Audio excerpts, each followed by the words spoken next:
del déglu del xool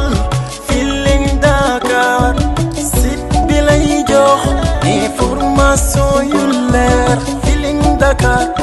yaa ngi Feeling Dakar di nga am info yu leer ci people et sport politique Feeling Dakar yaa ngi Feeling Dakar Feeling Dakar notre plateforme d'information. man maa ngi tudd David Diatta maire commune Kafountine dans le département de Bignona di responsable politique PASTEF tey dañu ñëw pour soutenir suñu frère suñu candidat à l'élection présidentielle de 2024 muy président Ousmane Sonko mais bi ñu ñëwee suba ba léegi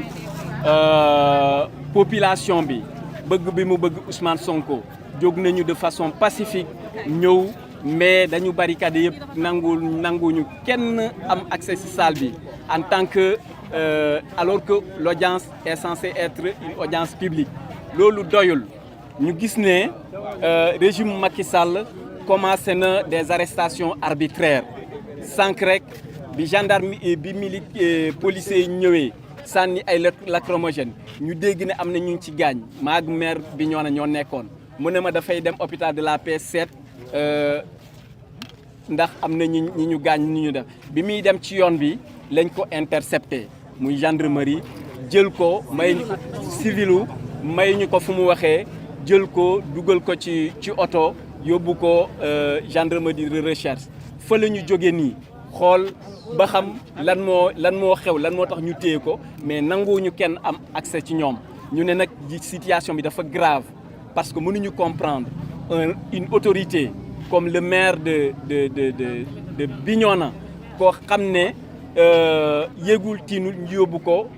denc ko noonu alors léegi moo tax ñu bëgg attirer l'attention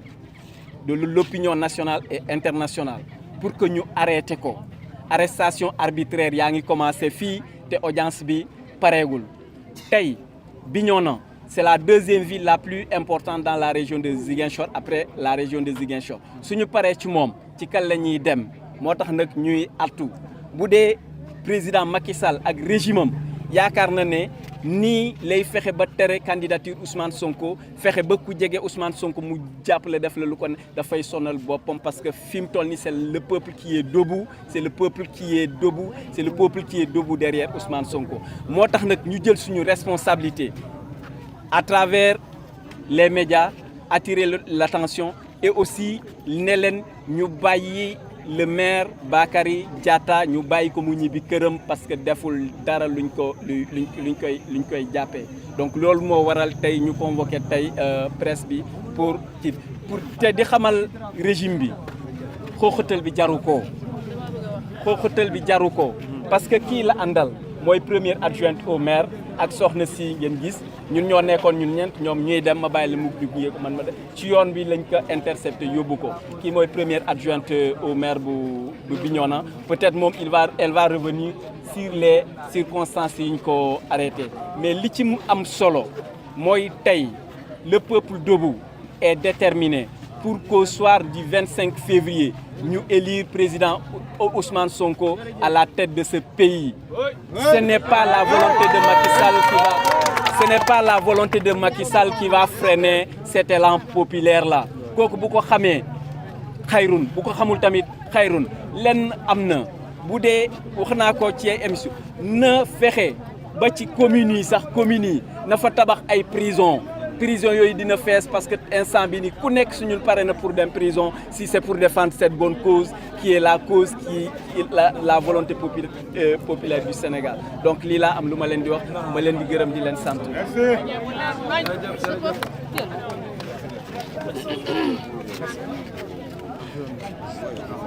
Voilà.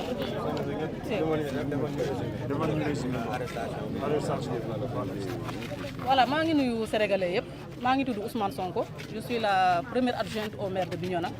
donc comme monsieur le maire de Kafountine nu mu ko waxee vraiment ñun tey lu ñu dund lu metti la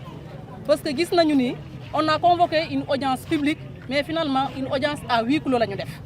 mais ñu gis ne ni dañu nekkoon di pamti même les autorités de cette région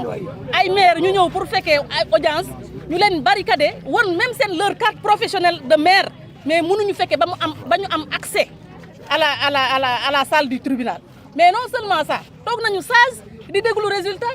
mais bu ñuy ñëw c'est des militants qui nous a appelé pour nous dire que y a une femme qui a été blessée par des lacrymogènes ci la ñu jóg dem hôpital régional ñun ñett yi ñoo ànd ñu woo ko yow yaay monsieur le maire de Bignona mu ne leen waaw ñu ne la dañu soxla les gens ils sont habillés en civil seen oto tamit pick-up la ñor bu weex c'est pas des gendarmes donc noonu lañ ko woowee ñu écarté wu noonu ndekete dañ ko ne mu dugg ci oto bi kii moo ma woo mu ne ma kaay xool kaay wuyu fii bi ma ñëwee ma fekk ko ñu koy pamti dugal lan moo xew non fekk leen ñu kii gendarmerie nee ma ñu dem ba foofu ñu dugg joxe suñu pièce toog di xaar kooku ko jàpp noonu moo génn si ma ne ko nekk te monsieur le maire lan la def mu woo son l'autre kii mu ne ko génne leen ci biti mais ñun am ñu droit xam suñu monsieur le maire ci lan la def ba ci lan mooy motif arrestation nekk te ñun on est dans quel pays nous sommes dans quel pays Macky Sall moomul Sénégal day dem bàyyi ko keneen ñëw kon na dem ci dem bu rafet mu xam ne nii baayam moomu ko ndeyam moomu ko Sénégal du héritage Sénégal peuple bi mooy déterminer kan mooy remplacer Macky Sall kon lu mu nekk nii du dëgg du yoon te ñun duñu ko nangu le maire de Bignona dinañ ko libérer par A ou B parce que le peuple souverain la population de Bignona souverain mi nga xamante ne il est à proximité de son maire dinañu jóg ba ñu libérer monsieur le maire bu soobee yàlla.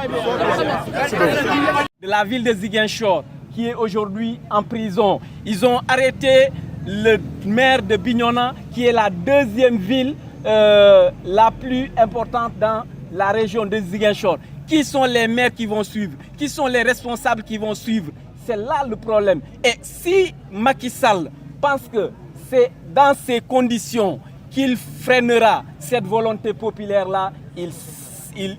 se trompe. Nous sommes à 4 mois des élections, nous sommes des démocrates. Aujourd'hui, que ça soit PASTEF, que ça soit sympathisant de PASTEF, que ça soit militant de PASTEF, les gens sont passifs et responsables, patriotiques et républicains. Aucun parmi ces gens que vous voyez aujourd'hui n'a causé une violence ici. Les gens sont venus de façon libre et démocratique prendre part à cette audience, mais voici que dans leur stratégie d'utiliser les moyens de l'État, d'utiliser les forces de défense et de sécurité de l'État pour en faire un moyen politique de répression des hommes politiques que nous sommes. C'est Ousmane Sonko, après c'est Bakary Diatta, demain ça sera qui d'autre parmi les responsables. Si le président Macky Sall pense que c'est de cette manière qu'il va museler la bouche d'honnêtes citoyens que nous sommes, il se trompe lourdement. Il se trompe lourdement. Nous sommes à 4 mois des élections. Nous sommes prêts, avec nos cartes de façon démocratique, à élire le président Ousmane Sonko dès le soir du 25 février, Inch'Allah. C'est cette candidature-là qu'ils sont en train de tout faire par tous les moyens pour l'empêcher. Mais c'est peine perdue, on n'arrête pas la mer avec ses bras. Merci. Donc c'est ce qu'on veut faire pour apporter à l'opinion nationale et internationale et à lancer un appel qu'on arrête Monsieur Bakary Diatta, le maire, qu'on le libère immédiatement. Et que cet État-là ne commet pas l'irréparable. Merci beaucoup. Merci. SMS. Del déglu del xool Feeling Dakar site bi lay jox information yu leer Feeling Dakar yaa ngi Feeling Dakar di nga am info yu leer ci people et sport politique Feeling Dakar yaa ngi Feeling Dakar notre plateforme d'information